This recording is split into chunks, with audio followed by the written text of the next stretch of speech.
Hi friends, ఈ వీడియోలో మనం సెప్టెంబర్ 5, 2025లో విడుదలైన మదరాసి అనే అడ్వెంచర్ మూవీని ఎక్స్ప్లెనేషన్ని చూడబోతున్నాం. ఇప్పుడు టైం వేస్ట్ చేయకుండా నేరుగా స్టోరీలోకి వెళ్ళిపోదాం. ఓపెన్ చేస్తే సినిమా మొదట్లో ఎన్ఐఏ టీం లీడర్ ప్రేమ్ తన టీంతో కలిసి తమిళనాడు బార్డర్ పైన ఉంచుతారు. వారికి అందిన సమాచారం ప్రకారం 6 కార్గో ట్రక్లలో తుపాకులు తమిళనాడు లోపలికి వస్తున్నాయని. కార్గో ట్రక్కులను ఆపడానికి ప్రేమ్ తన టీంతో తమిళనాడు బార్డర్ లో పూర్తిగా సిద్ధంగా ఉన్నాడు. కొంతమంది సాదా బట్టల్లో ఉన్న అధికారులు కార్గో ట్రక్కుల పైన ఉంచుతారు. కార్గో ట్రక్కుల్లో వస్తున్న వారిని చూసి చిరాగ్ వారిపై కాల్పులు జరపడం ప్రారంభిస్తాడు.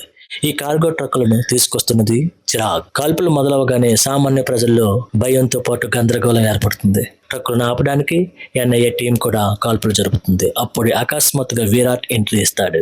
విరాట్ గన్ ఫైర్ చేసి అధికారులను చంపడం మొదలు పెడతాడు. ఇప్పుడు ప్రేమకు అర్థమవుతుంది తన టీం విరాట్ ను ఆపలేదని. విరాట్ చాలా శక్తివంతుడు. అతన్ని 4 రాష్ట్రాల పోలీసులు వెతుకుతున్నారు. ఇప్పుడు విరాట్ మరియు చిరాగ్ సెక్యూరిటీని ఛేదించి ట్రక్కులతో కలిసి తమిళనాడులోకి వెళ్లిపోయారు. వారి వెనుక ప్రేమ్ ఒంటరిగా కారులో చేస్తూ వస్తున్నాడు. అతను ఒక ట్రక్ డ్రైవర్ ని కాల్చేశాడు. కానీ చిరాగ్ ప్రేమ్ యాక్సిడెంట్ చేయించి మిగిలిన ట్రక్కులతో అక్కడ నుండి అదృశ్యమవుతాడు. ఇప్పుడు తుపాకులు తమిళనాడులోకి వచ్చేసాయి. ఇక్కడతో టైటిల్స్ పడతాయి. టైటిల్స్ తర్వాత రఘుని చూపిస్తారు. రఘు మన సినిమా హీరో. రఘు ప్రేమించిన అమ్మాయి అతను వదిలేసి వెళ్ళిపోయింది. రఘు ఆమెను మర్చిపోలేక, ఆమె లేకుండా జీవించలేక బ్రిడ్జి మీద నుండి దూకి ఆత్మహత్య చేసుకోవడానికి వచ్చాడు. క్రింద ఉన్న ప్రజలందరూ అరుస్తూ వీడియోలు తీస్తూ అతను దూకడానికి సెల్ ఫోన్ లో వీడియో తీస్తున్నారు తప్ప ఎవరు అతను కాపాడడానికి ప్రయత్నించలేదు. రఘు బ్రిడ్జి మీద నుండి దూకినప్పుడు దురదృష్టం కొద్దీ అతని బట్టలు రాడ్డుకు తగిలి ఇరుక్కొని వేలాడుతూ ఉంటాడు. ఆ తర్వాత నెమ్మదిగా చిరిగి కింద పడతాడు. బట్ తను చనిపోడు. కొన్ని గాయాలతో బయటపడతాడు.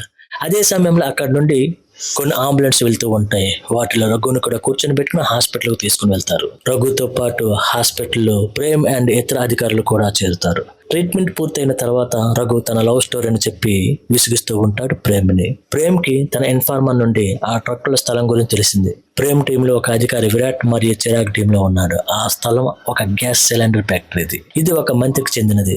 అక్కడ రైడ్ చేయడానికి అనుమతి పొందడానికి మినిమం 1 వారం పడుతుంది. అనుమతి లేకుండా వారు అక్కడికి వెళ్ళలేరు. ప్రేమ్ ఈ విషయాలన్నీ తన టీంతో పంచుకుంటూ ఉంటాడు. అప్పుడు మరో అధికారి ప్రేమ్ వద్దకు వచ్చి ఆ అధికారి ఆ ఫ్యాక్టరీలో అండర్ కవర్ గా పనిచేస్తున్నాడు. అతనికి ఫ్యాక్టరీ గురించి పూర్తి సమాచారం ఉంది అని చెప్తాడు. ఆ కార్గో ట్రక్కులు అక్కడికి వచ్చినప్పటి నుండి సెక్యూరిటీ మరింత కట్టుబద్ధమైంది. ఎవరు అనుమతి లేకుండా లోపలికి వెళ్ళలేరు. అక్కడి నుండి ఆయుధాలను తీసుకెళ్లడం చాలా కష్టం. వారిని అక్కడే పేల్చివేయాలి. కానీ అది చేస్తే మొత్తం ఫ్యాక్టరీనే పేలిపోతుంది. ఇది ఒక ఆత్మహత్య మిషన్ గా మిగిలిపోతుంది. అయినప్పటికీ ప్రేమ్ అధికారి ఈ మిషన్ సిద్ధంగా ఉన్నారు. కానీ అప్పుడే ప్రేమ్ సీనియర్ నుండి కాల్ వస్తుంది. తమిళనాడు బార్డర్లో 14 మంది అధికారులు మరియు కొంతమంది సామాన్య ప్రజలు చనిపోయారు.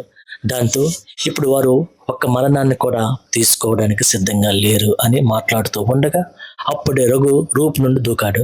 అది చూసి ప్రేమ్ షాక్. కానీ అతని దురదృష్టం ఏంటంటే ఈసారి కొంతమంది సెక్యూరిటీ అతను కాపాడారు. రఘు మరణించాలనే నిర్ణయం ఫిక్స్ అయిపోయింది. కాబట్టి ప్రేమ్ ఈ మిషన్ కు అతను ఉపయోగించాలని ఆలోచిస్తూ ఉంటాడు. 2 రోజులు వేచి ఉండమని తనకు చెప్తాడు. 2 రోజుల తర్వాత ప్రేమ్ స్వయంగా రఘు కోరిక నెరవేరుస్తాడు. రఘు దీనికి సిద్ధంగా ఉంటాడు. కానీ ముందుగా రఘు గురించి అన్ని తెలుసుకోవాలని తన అనుచరులను చంపుతాడు. వారు హాస్పిటల్ ఎంక్వైరీ చేస్తే రఘు జేబులో డాక్టర్ ఒక నెంబర్ మాత్రమే దొరుకుతుంది. హాస్పిటల్ నుండి రఘు గురించి ఎటువంటి ఇన్ఫర్మేషన్ లేదు. ఆ నెంబర్ కు కాల్ చేయగా రఘు ఒక మానసిక రోగి అని తెలుస్తుంది. అతను చాలా రోజులుగా తన మందులను తీసుకోవడం అని ఒక డాక్టర్ ద్వారా తెలుసుకుంటారు. ఆ తర్వాత సినిమా స్టోరీ 6 నెలలకు ముందుకు వెళ్తుంది. ఇక్కడ మాలతి అనే అమ్మాయిని చూపిస్తారు. ఈమె మన సినిమా హీరోయిన్. కొంతమంది గోండాల నుండి ఒక అంకుల్ ని కాపాడడానికి ప్రయత్నిస్తుంది. అయితే అక్కడే ఉన్న మిగిలిన వారు గోండాలను చూస్తూ ఉంటారు తప్ప ఎవరు కాపాడడానికి ముందుకు రారు. ఆ గోండాలు అంకుల్ దగ్గర ఉన్న డబ్బులు దొంగిలించడానికి ప్రయత్నిస్తుండగా అతని కత్తితో దాడి చేస్తారు. ఆ గోండాలు అంకుల్ దగ్గర ఉన్న డబ్బు దొంగిలించడానికి ప్రయత్నించి అతనిని కత్తితో దాడి చేస్తారు. అప్పుడు అది చూసిన రఘు నాన్న అని అతన్ని కాపాడడానికి అక్కడ వచ్చాడు. అతను గోండాలను కొట్టి పారిపోయేలా చేసి ఆ వ్యక్తిని హాస్పిటల్కి తీసుకువెళ్లి ట్రీట్మెంట్ చేయిస్తాడు. మరుసటి రోజు రఘు హాస్పిటల్కి వచ్చి తన పన్ను చూపించుకుంటూ ఉంటాడు. ఎందుకంటే ముందు రోజు మన హీరోయిన్ మాలతి గోలీ సోడాతో రౌడీని కొట్టపోయి హీరోయిన్ కొట్టింది కదా. మాలతి అక్కడ ఇంటర్న్షిప్ చేస్తుంది. ట్రీట్మెంట్ చేస్తున్న డాక్టర్ మాలతిని చూసి రఘుకి చికిత్స చేయమని చెప్తుంది. చేసేదేమీ లేక తనకి ట్రీట్మెంట్ చేస్తుంది మాలతి. రఘుకి 1 వీక్ జాగ్రత్తగా చూసుకుంటుంది. అలా రఘు ఆమెతో లవ్లో పడతాడు. మాలతి కూడా తనని ఇష్టపడుతూ ఉంటుంది. ఈ మాలతిని ఒకరోజు హాస్పిటల్లో ఒక బస్సు ప్రమాదం వల్ల చాలా మంది రోగులు ఎమర్జెన్సీలో చేరుతారు. అప్పుడే రఘు మాలతిని కలవడానికి అక్కడికి వచ్చాడు. రఘు రోగుల రక్తం చూడగానే అతనికి తన తల్లిదండ్రులు, తాతయ్య, నాన్నమ్మ, అమ్మమ్మ అందరూ కనిపించడం మొదలైంది. రఘు అందరినీ వార్డులకు చేర్చడంలో సహాయం చేస్తూ హడావిడిగా కంగారుగా పరిగెత్తి బాగా అలసిపోతూ ఉంటాడు. కానీ ఏ మనిషికైనా రక్తం కనిపించినప్పుడల్లా ఆ వ్యక్తి తన కుటుంబంగా భావించి సహాయం చేయడం మొదలు పెడతాడు మన హీరో రఘు. ఇదంతా చూసిన మాలతి షాక్ అవుతుంది. ఎందుకంటే రఘుకి వారెవరో కూడా తెలియదు. మాలతికి అనుమానం వచ్చి రఘు కాపాడిన అంకుల్ వద్దకు వెళ్ళింది. అతను తన రఘు తండ్రిని కాదని, అతను ఎవరో కూడా తనకు తెలియదని చెప్తాడు. ఆ మాట విన్న మాలతి ఒక్కసారిగా షాక్ అయ్యి ఆ తర్వాత ఆమె రఘు చిన్నప్పటి నుంచి ట్రీట్మెంట్ చేస్తున్న డాక్టర్ దగ్గర కలిసింది. ఆ డాక్టర్ వద్దకు వెళ్లి డాక్టర్ని రఘు గురించి అడిగింది. ఆమెకి అక్కడే రఘు గురించి నిజం తెలుస్తుంది. చిన్నపిల్లాడిగా ఉన్నప్పుడు అతని కుటుంబంతో పాటు తీర్థయాత్రకు వెళ్లి వస్తూ ఉండగా బస్సులో ఉన్న తన కుటుంబంపై ఎలక్ట్రికల్ స్తంభం పడి ఫస్ట్ ఫైర్ అయ్యి బస్సు మొత్తం కాలి బూడిదై చనిపోతారు. ఆ సమయంలో చిన్నప్పటి వరకు వాళ్ళ అమ్మా నాన్న చనిపోవడం చూసి మానసికంగా ఒత్తిడికి లోనై తన మానసిక స్థితిని కోల్పోతాడు. అప్పటి నుండి రఘుకి ఎవరి దగ్గర అయినా రక్తం కనిపించినప్పుడు తన భ్రమలోకి వెళ్ళిపోతాడు. ఆ భ్రమలో అతని కుటుంబం కనిపిస్తుంది. ఆ పరిస్థితుల్లో అతనికి సహాయం చేయడానికి ఏమాత్రం ఆలోచించడు. తను 9వ తరగతి చదువుతున్నప్పుడు 20 మంది అబ్బాయిలను ఒంటరిగా కొట్టాడు. గత 15 సంవత్సరాలుగా రఘు ఆ డాక్టర్ దగ్గర ట్రీట్మెంట్ తీసుకుంటూనే ఉన్నాడు. 2 సంవత్సరాల క్రితం మాత్రమే రఘు సామాజికంగా మారడానికి ప్రయత్నం చేస్తూ ఉన్నాడు. రక్తం కనిపిస్తున్నప్పుడు సహాయం చేస్తున్నాడు. కానీ ఇదంతా విన్న మాలతి రఘుని ఇష్టపడడం మొదలుపెట్టింది. ప్రజలకు సహాయం చేసే వ్యక్తిని ఎవరు ఇష్టపడరు చెప్పండి? ఒకరోజు అనుకోకుండా భూకంపం చిన్నగా వస్తుంది. అది రఘు పనిచేసే స్థలంలో. అందరూ భయంతో బిల్డింగ్ నుండి బయటకు వచ్చి వాళ్ళ ఫ్యామిలీతో ఫోన్లో హడావిడిగా మాట్లాడుతూ మేము సురక్షితంగా ఉన్నామని చెప్పడం మొదలు పెడతారు. కానీ రఘుకి ఎవరు లేకపోవడంతో ఇదంతా చూస్తున్న రఘు తను కూడా తన ఫ్యామిలీతో మాట్లాడుతున్నట్టు ఫోన్ తీసి మాట్లాడుతూ ఉంటాడు. అది చూసిన తోటి ఎంప్లాయీస్ అందరూ నవ్వుతూ ఉంటారు. అప్పుడే అక్కడికి మాలతి పరిగెత్తుకుంటూ వచ్చింది. ఆమె రఘు విషయంలో చాలా భయపడింది. ఇప్పటి వరకు మాలతి ప్రేమ అర్థమైంది. మాలతి ఏదైనా చెప్పే ముందు రఘు తన మానసిక పరిస్థితి గురించి చెప్పడం మొదలు పెడతాడు. కానీ మాలతికి తన గురించి ఇప్పటికే తెలుసు. అయినప్పటికీ మాలతి రఘువరన్ని ప్రేమిస్తుంది. ఆ తర్వాత కుటుంబం కూడా తన ప్రేమను అంగీకరిస్తుంది. వీళ్ళిద్దరూ చాలా సంతోషంగా జీవితాన్ని ఆనందిస్తూ ఉంటారు. ఒక రోజు తన తండ్రిని, తమ్ముడిని ఒక వ్యక్తి చంపాడని, అప్పుడు ప్రజల నుండి ఎటువంటి సహాయం లేదని, ఎవరైనా సహాయం చేస్తుంటే వారు బ్రతికేవాళ్ళని మాలతి రఘుకి చెప్తుంది. బేసిక్ గా రఘుకి సహాయం చేయడం అంటే చాలా ఇష్టం కదా, అందుకే మాలతి అతను ప్రేమిస్తుంది. మాలతి రఘు కోసం పూజలు చేయించింది. అంటే రఘుకు అతని జీవితంలో చివరికి నిజమైన ప్రేమ దొరకడం మొదలైంది. అతనికి ఒక సొంత వ్యక్తి దొరికింది. అయితే మాలతి తను ప్రేమించిన రఘు ఎవరైనా కష్టాల్లో ఉంటే తను సహాయం చేస్తారు. కాబట్టి అది ఎంతటి కష్టమైనా చేసే వ్యక్తితో ఉండటంతో అది ఎప్పటికైనా ప్రమాదం అని గ్రహించిన మాలతి తన వదిలి దూరంగా వెళ్ళిపోతుంది. ఆమె పంపిన వాయిస్ మెసేజ్ విన్న రఘు షాక్ అయ్యి అప్పటి నుంచి తను చనిపోవాలని అనుకుంటాడు. ఇప్పుడు మూవీ స్టోరీ ప్రెజెంట్ లో జరుగుతుంది.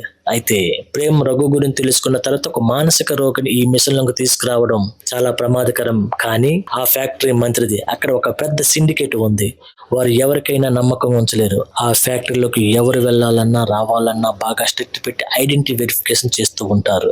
మరో ప్రక్క చిరాగ్ గండి విరాట్ కు శుక్రవారం తుపాకుల డెలివరీ చేయాలని ఆర్డర్ వచ్చింది. ఈ విషయాన్ని ప్రేమ్ అధికారి తనకు ఫోన్ చేసి చెప్తాడు. కాబట్టి ఎలా వెళ్ళాలి, అక్కడ పేలుని ఎలా ఆపాలి అనేది పూర్తిగా ప్లాన్ చేస్తూ ఉంటారు. అవన్నీ సిద్ధంగా ఉన్నాయి. కానీ అప్పుడు విరాట్ కు తెలిసింది అధికారి వారి టీంలో ఉన్నాడు అని. విరాట్ అప్పుడు తన దగ్గర పనిచేస్తున్న అందరిని చంపబోతాడు. ఎందుకంటే తన టీంలో ఈ NIA డిపార్ట్మెంట్ లో పనిచేసే ఒక వ్యక్తి ఉన్నాడని తనకు తెలుస్తుంది. కాబట్టి అది ఎలా అంటే తన మనిషి NIA టీంలో ఉన్నాడు కాబట్టి తనను ఫోన్ చేసి విరాట్ అన్ని విషయాలు చెప్తాడు.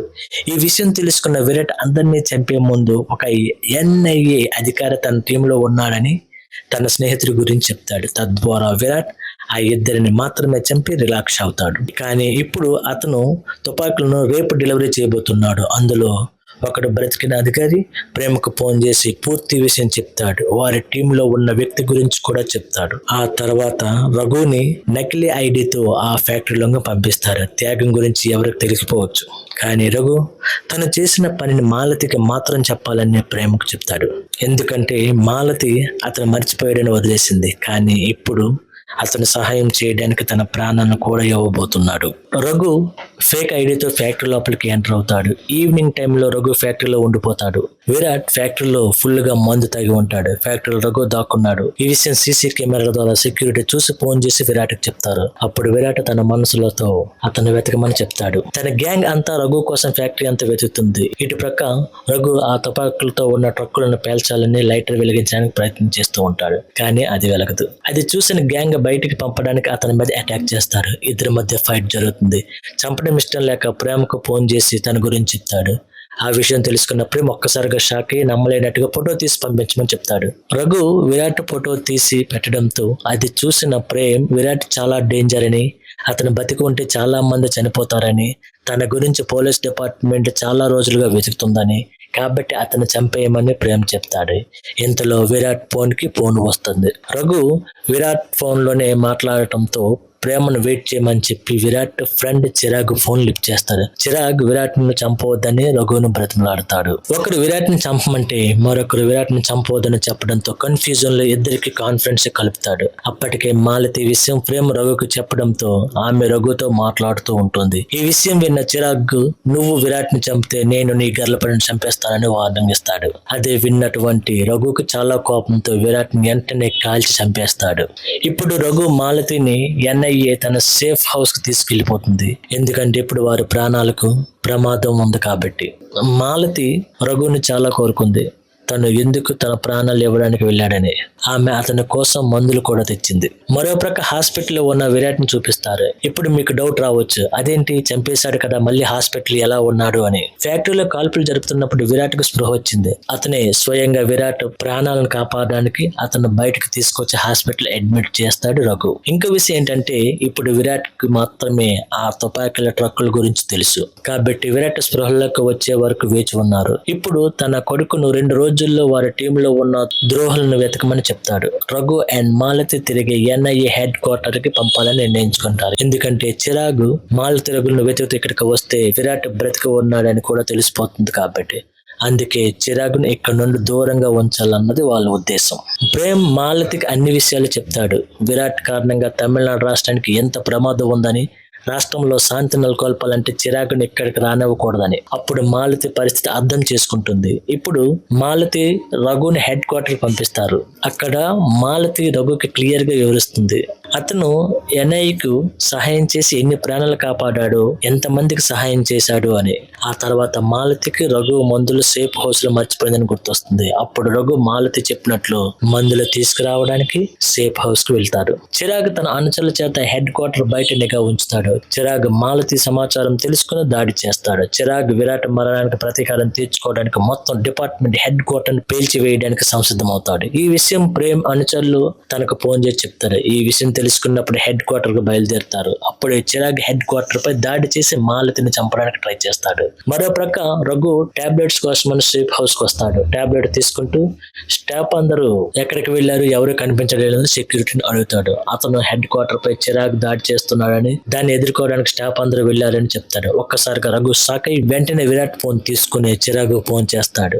రఘు చిరాగ్తో విరాట్ చనిపోలేదని, మాలతిని చంపకుండా ఉంటే విరాట్ ను తిరిగి ఇస్తానని వీడియో కాల్ ద్వారా విరాట్ కు చూపిస్తాడు. ట్రీట్మెంట్ జరుగుతున్న విరాట్ ని చూసి చిరాగ్ దానికి ఒప్పుకుంటాడు. దాంతో మాలతిని చంపకుండా అతను ప్రేమ్ కొడుకుని చంపి అక్కడ నుండి మాలతిని తీసుకుని వెళ్లిపోతాడు చిరాగ్. ఈ దాడి తర్వాత ప్రేమ్ రఘుని తన టీం కు దూరం చేస్తాడు. ఎందుకంటే సామాన్య వ్యక్తిని ఇలాంటి వాటిలో ఉపయోగించుకుంటారు కాబట్టి. సామాన్య వ్యక్తిని ఇలాంటి వాటిలో ఉపయోగించుకోకూడదు కాబట్టి. మరో ప్రక్క సేఫ్ హౌస్ లో విరాట్ ఇన్ఫార్మర్ విరాట్ ని చెక్ చేయడానికి వస్తూ ఉంటాడు. అతనికి స్పృహ వచ్చిందా లేదా అని. ఈ రోజు విరాట్ స్పృహలోకి వచ్చిన సంకేతం ఇస్తాడు. ఆ తర్వాత రఘు ప్రేమతో విరాట్ ని చిరాకు తిరిగి ఇస్తే మాలతిని కాపాడవచ్చని. కానీ విరాట్ బయటికి వెళ్తే చాలా మంది ప్రాణాలకు ప్రమాదం ఉందని తెలిసి ప్రేమ్ రఘును ఈ అంతటి నుండి దూరంగా ఉండమని చెప్తాడు. అప్పుడు రఘు రిక్వెస్ట్ చేయడం మొదలు పెడతాడు. పోలీసులు తన టీంలో కుక్కను ఎలా ఉంచుతారో అలాగే ఎటువంటి చెల్లింపు లేకుండా రఘును తమతో ఉంచమని. కుక్క అనే మాట వినగానే ఇతర టీం సభ్యులు రఘుని ఎగతాళి చేయడం మొదలు పెడతారు. రఘుకి ఎటువంటి శిక్షణ లేదు, పైగా అతను మానసిక రోగి కాబట్టి అతన్ని వీరికి ఏ సహాయం చేస్తాడు అన్నట్టు వాళ్ళ డౌట్. అప్పుడు రఘు తనకు చిరాగ్ ఇన్ఫర్మేషన్ గురించి తెలుసునని రఘు ఊహించి ఆ టైంలో ఒకరి పేరు చెప్తాడు. దాంతో వాళ్ళు నవ్వుకుంటూ అక్కడ నుండి వెళ్ళిపోతారు. రఘు ఈ ట్రిక్ తో అసలు ద్రోహి ఎవరని తెలుసుకుంటాడు. ఎందుకంటే రఘు వాళ్ళ రియాక్షన్ గమనించాడు కాబట్టి. ఆ తర్వాత ప్రేమకు తన అధికారుల నుండి కాల్ వస్తుంది. మరొక గంటల్లో అన్ని విషయాలు తెలిసిపోతాయని చెప్తాడు. ఆ ట్రాక్ల గురించి విరాట్కి మాత్రమే తెలుసు. మరోపక్క రఘుకి విరాట్ ఇన్ఫార్మర్ గురించి తెలిసిపోతుంది. అప్పుడు విరాట్ ఒంటరిగా తన ఇన్ఫార్మర్ ద్వారా చిరాగ్ స్థానానికి తీసుకెళ్తాడు. తద్వారా మాలతిని కాపాడుతాడు. రఘు వెనుక ఎన్ఐఏ టీం మొత్తం ఆ స్థానానికి వచ్చి రౌడీపై కాల్పులు జరుపుతారు. చిరాగ్ మాలతిని చంపేయమని తన అనుచరులకు చెప్తాడు. కానీ ప్రేమ్ ఇన్ఫార్మర్ మాలతి ప్రాణాలు కాపాడడానికి గోండాలను తప్పుడు స్థానం వైపు తీసుకెళ్తాడు. చిరాగ్ మాలతిని చంపడానికి ట్రై చేస్తాడు. కానీ రఘు చిరాగ్ను చంపేస్తాడు. మరోప్రక్క విరాట్ పూర్తిగా కోలుకొని అక్కడ ఉండే ఎన్ఐఏ స్టాఫ్ హౌస్ లో అందరినీ చంపి అక్కడి నుంచి పారిపోతాడు. ఈ దాడిలో చాలా మంది అధికారులు చనిపోతారు. దాంతో ప్రేమ్ ని ఆ కేసు నుండి తొలగిస్తారు. అరెస్ట్ చేయడానికి ఆర్డర్లు వస్తాయి. రఘు ఇప్పుడు మాలతి దొరకనందుకు చాలా పిచ్చివాడిగా మారిపోతాడు. అతను అరెస్ట్ చేయడానికి వచ్చిన పోలీసులను కొడతాడు. కానీ ప్రేమ్ చెప్పిన తర్వాత శాంతంగా తన గదిలో కూర్చుంటాడు. ఇటు విరాట్ కి చిరాగ్ చనిపోయిన విషయం తెలుస్తుంది. ఇటు పక్క విరాట్ కు ప్రేమ్ రెండు ఇన్ఫార్మర్ గురించి కూడా తెలుస్తుంది. అతన్ని కూడా విరాట్ చంపేస్తాడు. చిరాగ్ మరణాన్ని ప్రతీకారం తీర్చుకోవాలని సిండికేట్ కు ఆర్డర్ ఇస్తాడు. విరాట్ కు రఘుతల కావాలని సిండికేట్ సభ్యుడు చెప్తాడు. ఈ కేసు ఇప్పుడు ఆదమి వద్ద ఉందని, అతను రఘు తలను తీసుకొస్తాడని తన ఆదమీలను అరెస్ట్ చేసి బహానాతో చంపడానికి పంపాడు. ఇప్పటికీ రఘు మందులు తీసుకోకుండా 1 రోజులు దాటిపోయింది. పైగా మాలతి ఇంకా దొరకలేదు. కాబట్టి రఘు మునుపటిలాగే చాలా క్రూరంగా మారుతారు. అతడు అందరినీ చంపి వారిని పంపిన సిండికేట్ సభ్యుడి వద్దకు వెళ్లి తలను కోసి తను చెప్పిన స్థానానికి చేరుకుంటాడు. ఇప్పుడు ఇక్కడ విరాట్ మధ్య పెద్ద యుద్ధం జరుగుతుంది. విరాట్ ని కూడా చంపి మాలతి ప్రాణాలు కాపాడుతాడు. ఇక్కడతో ఈ మూవీ హ్యాపీ ఎండ్ అవుతుంది. ఫ్రెండ్స్, మన ఎక్స్ప్లెనేషన్ నచ్చితే తప్పకుండా ఒక లైక్ ఇవ్వండి. ఛానల్ కు కొత్తగా వచ్చిన వారైతే సబ్స్క్రైబ్ చేసుకోండి. తప్పకుండా ఈ సినిమాపై మీ అభిప్రాయాన్ని కామెంట్ బాక్స్ లో రాయండి బ్రదర్. Thank you.